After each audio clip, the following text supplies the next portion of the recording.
Sir, আপনি যে এই ব্যানারটাকে বিবরণ করছিলেন আমরা দেখছিলাম, তো এই ব্যানারের বিষয়ে আপনি বলুন কি বিষয়ে এই ব্যানারটা রয়েছে? এটা হচ্ছে একটা ব্রহ্মাণ্ড। এই ব্রহ্মাণ্ডের মধ্যে আমরা বাস করি।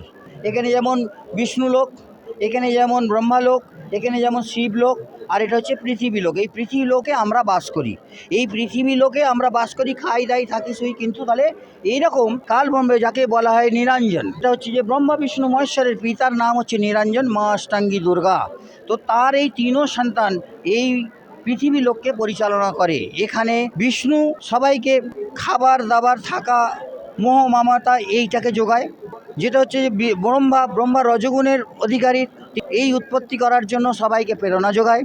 আর শঙ্কর হচ্ছে এখানে সবাইয়ের নাশকর্তা, মানে সবাইকে ধ্বংসকর্তা। তিনি হচ্ছেন তমগুণী শক্তি। এ তিনটেই কিন্তু ভগবান। এরা যে ভগবান না এটা নয়, স্বর্গ মর্ত্য পাতাল এই তিনটে লোকের ভগবান।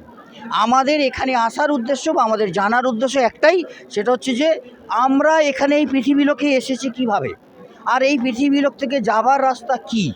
তাই জন্য আমাদের প্রয়োজন হচ্ছে গীতা আর বেদ আর পুরাণের কিছু অংশ জানা অবশ্যই প্রয়োজন। তা নাহলে আমরা কোনো দিনই বুঝতে পারবো না যে এই লোকটা কি, আমরা এই লোকে এসেছি কী করে, আত্মার কল্যাণ হবে কিভাবে।